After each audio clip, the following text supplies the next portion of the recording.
Shalom, shalom, peuple de Dieu. Shalom, la grande famille chrétienne, les rachetés de l'Éternel, les faibles rejetons de l'Éternel, éparpillés dans le monde et en particulier en Afrique du Sud, en Afrique, Congo-Kinshasa, Congo-Brazza, partout. Je bénis le grand nom du Seigneur au milieu de nous. Nous disons un grand merci à l'Éternel en Jésus-Christ de Nazareth pour ce moment merveilleux qu'il nous donne de partager la parole de vie. Nous allons rapidement lire Ésaïe 43, versets 1 jusqu'à 5. Nous lisons au nom puissant de Jésus-Christ de Nazareth. Ainsi parle maintenant l'Éternel qui t'a créé, ô Jacob, celui qui t'a formé, ô Israël. Ne crains rien, car je te rachète. Je t'appelle par ton nom. Tu es à moi. Si tu traverses les eaux, je serai avec toi. Et les fleuves, ils ne te submergeront point. Si tu marches dans le feu, tu ne te brûleras pas. Et la flamme ne t'embrasera pas. Car je suis l'Éternel, ton Dieu, le Saint d'Israël, ton Sauveur. Je donne l'Égypte pour ta rançon, l'Éthiopie et Saba à ta place, parce que tu as du prix à mes yeux, parce que tu es honoré et que je t'aime. Je donne des hommes à ta place et des peuples pour ta vie. Ne crains rien, car je suis avec toi. Je ramènerai de l'Orient ta race et je rassemblerai de l'Occident. Père, glorifie ton nom en ce moment. Père, glorifie ton Fils, afin que ton Fils te glorifie au milieu de ton peuple. Père, glorifie ta parole dans la vie de tes enfants, de ton peuple, afin que ta parole te glorifie. Laisse que le ciel s'ouvre maintenant. Père, que ton règne vienne, que ton règne vienne, que ton règne vienne. Et que la puissance de ta gloire, la puissance de ta grâce est glorieuse.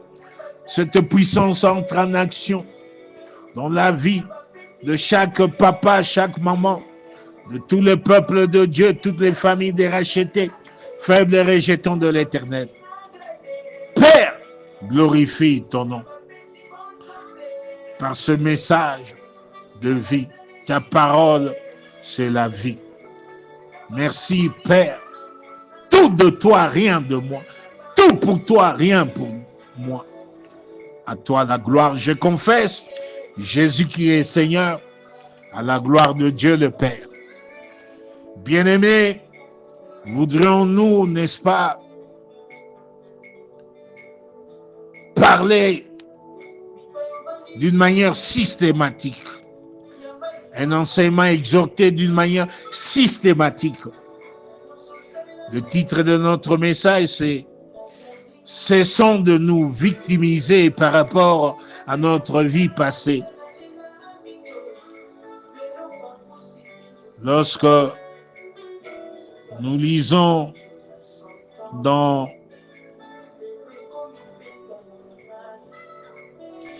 Ésaïe 43, versets 18 et 19, je lis au nom de Jésus-Christ de Nazareth, « Ne pensez plus aux événements passés et ne considérez plus ce qui est ancien. Et voici, je vais faire une chose nouvelle sur le point d'arriver. Ne la connaîtrez-vous pas? Je mettrai un chemin dans les déserts et des fleuves dans la solitude. » Bien-aimés, beaucoup de chrétiens, quand bien même ils ont reçu le Seigneur Jésus-Christ comme Seigneur et Sauveur, quand bien même ils marchent dans le chemin de la vie, Jean 14, 6, le Seigneur Jésus-Christ dit ceci, « Je suis le chemin, la vérité et la vie. Beaucoup de chrétiens n'arrêtent pas de se victimiser par rapport à leur vie passée. N'est-ce pas? Beaucoup n'arrêtent pas de penser aux événements passés, aux situations passées, aux péchés du passé, aux lois établies, aux malédictions ancestrales, aux fondations ancestrales maudites. Beaucoup ne cessent pas de passer, de penser à certaines situations relatives aux blessures intérieures dans leur cœur. La parole de Dieu nous exhorte de ne plus penser aux événements passés et de ne plus considérer ce qui est ancien. Bien-aimés, nous devons comprendre ceci. Lorsque, n'est-ce pas, nous sommes appelés à la vie, nous sommes sauvés en recevant le Seigneur Jésus-Christ comme Seigneur et Sauveur, nous devons nous mettre en tête que nous commençons, n'est-ce pas, une nouvelle vie, une vie de gloire, une vie conformément à la parole de Dieu dans 2 Corinthiens 5, 17. Je paraphrase, si quelqu'un est en Christ, il est une nouvelle créature. Les choses anciennes sont passées et voici toutes choses sont devenues nouvelles. Bien-aimés, nous avons difficile à croire à cela. Nous n'arrêtons pas de nous victimiser. Nous devons retenir ceci, 3 pensées prophétiques de gloire, de victoire. 3 pensées, je dirais même 5, qui nous poussent à nous rassurer que nous sommes réellement dans la marche victorieuse, dans le chemin de gloire. Premièrement, la solution de Dieu à notre mort par nos péchés, nos offenses, c'est Jésus-Christ de Nazareth. Nous devons avoir l'assurance, bien-aimé, papa, maman, mon frère, ma soeur, les grandes familles des rachetés de l'Éternel. Nous devons, n'est-ce pas, nous armer avec la pensée prophétique que nous sommes racheter réellement.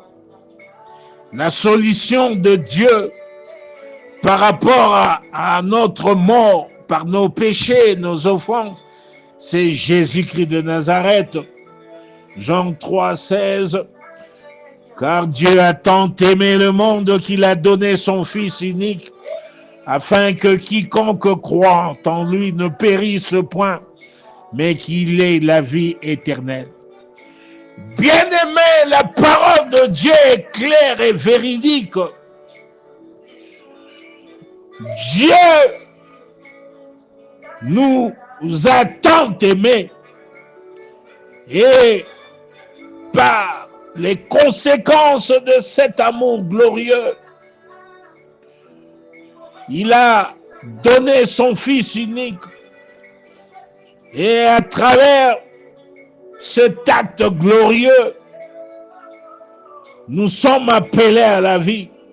Nous sommes appelés à ne pas mourir, à ne pas périr, mais à avoir la vie éternelle au nom puissant de Jésus-Christ de Nazareth.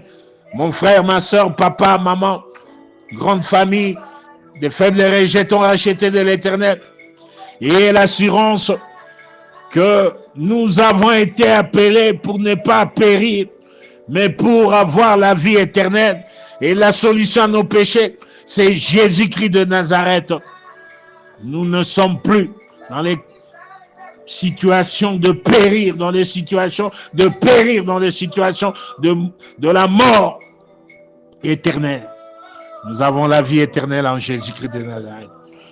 Deuxième point, conformément, n'est-ce pas, à Éphésiens 2, 1 jusqu'à 5,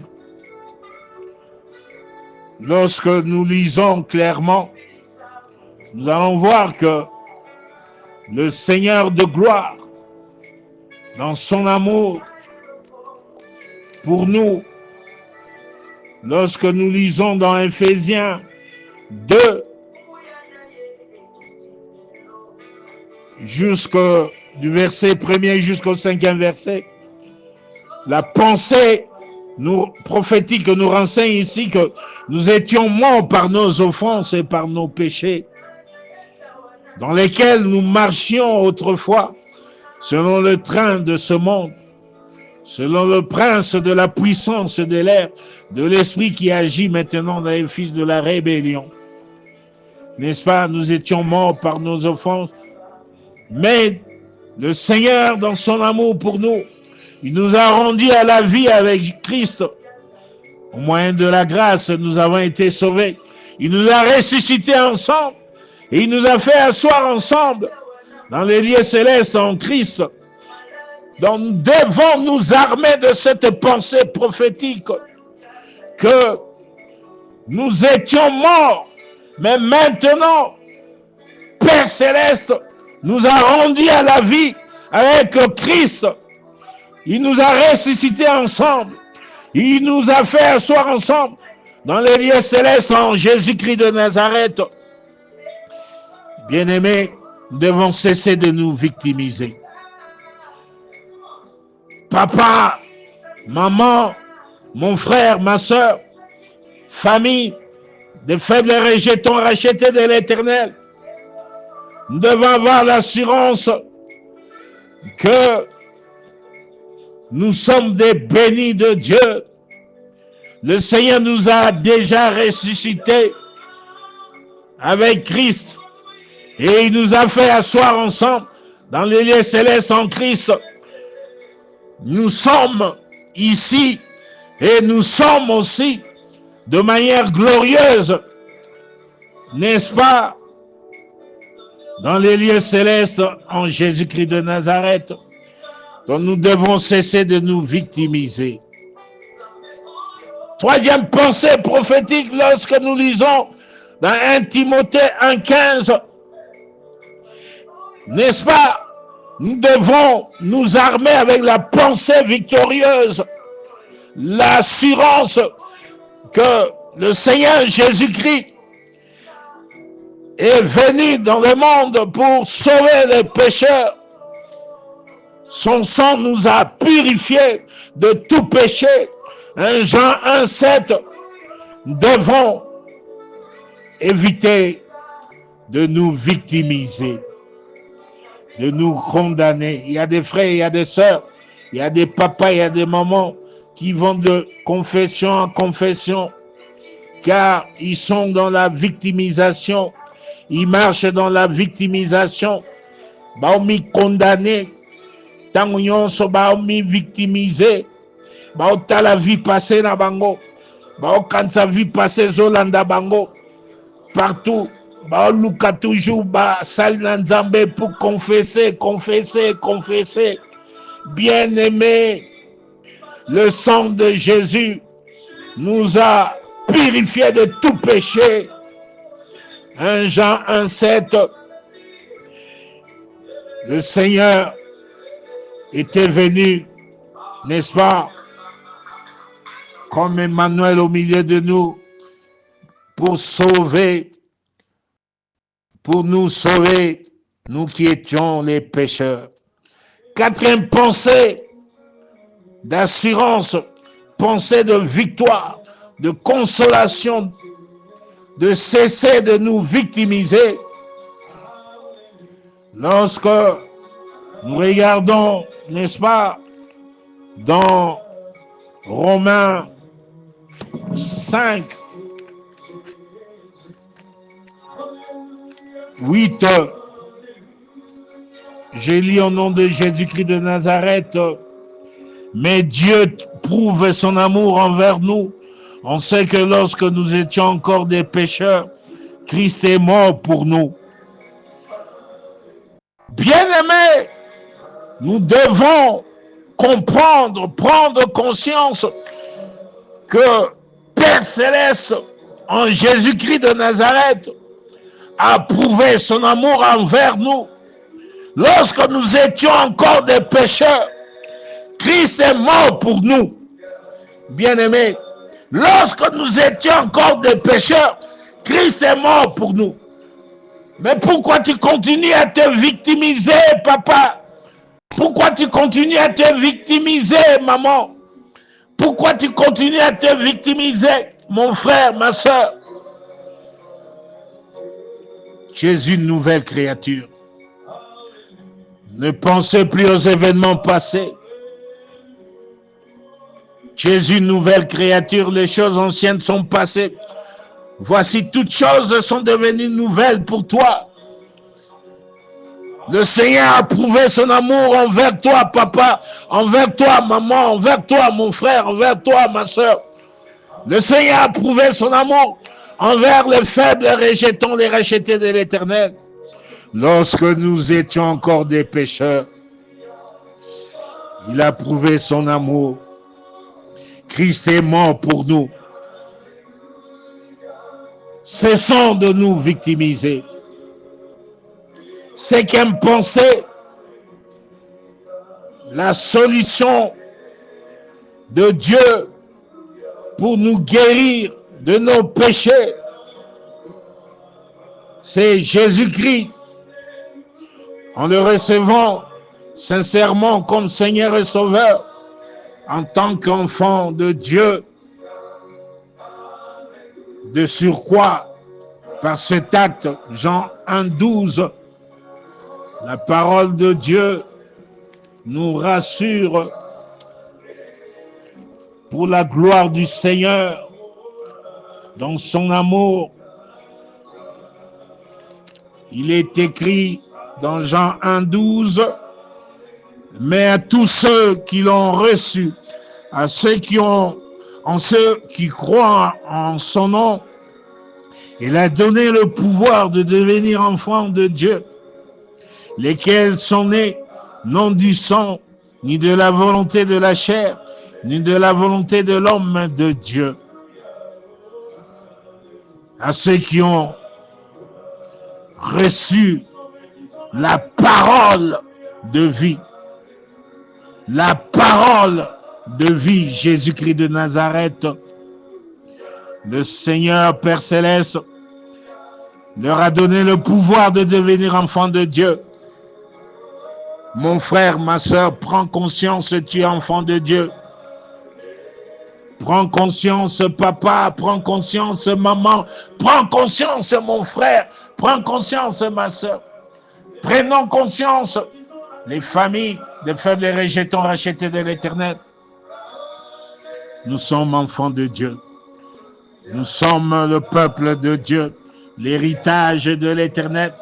Et Dieu, dans son amour, nous le savons clairement, le Seigneur de gloire, dans son amour, le Dieu tout-puissant, dans ses compassions, n'est-ce pas, dans sa grâce glorieuse, il ne délaisse pas son peuple que nous sommes, il n'abandonne pas son héritage tel que stipulé dans Psaume 94, verset 14. Bien-aimés, cessons de nous victimiser. Maman, papa, oui, il y a les influences maléfiques, les esprits de contrôle et de poursuite qui peuvent nous poursuivre, qui peuvent nous combattre. Le Seigneur nous a dit, ils vous feront la guerre, mais ils ne vous vaincront pas. Jérémie 1,19. Ces influences-là, à toi, en tant qu'enfant de Dieu, en Christ, Jésus, tu es plus que vainqueur. L'Éternel fera manger à tes oppresseurs leur propre chair. Ils s'enivreront de leur propre sang comme du vin, comme du mou. N'est-ce pas? Isaïe 49, verset 26. Avec Jésus, tu seras toujours vainqueur. Avec Jésus, tu vas prospérer à tous égards. Avec Jésus, tu seras la tête et non la queue. Avec Jésus, tu vas écraser la tête du serpent.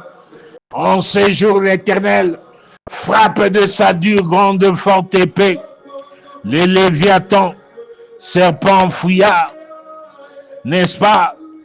L'Éternel, dans son amour, dans sa grâce glorieuse, en ce jour, l'Éternel frappera de sa dure, grande, forte épée les Léviathans, serpents fouillards, les Léviathans, serpents tortueux, et il tuera le monstre qui est dans la mer.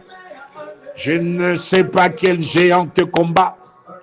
Arrête de te victimiser, que ce soit le géant Goliath, le géant Pharaon, le géant Malek, le géant Betchacha, le géant Madian. Aujourd'hui, le Seigneur de gloire, le Dieu Tout-Puissant s'élève.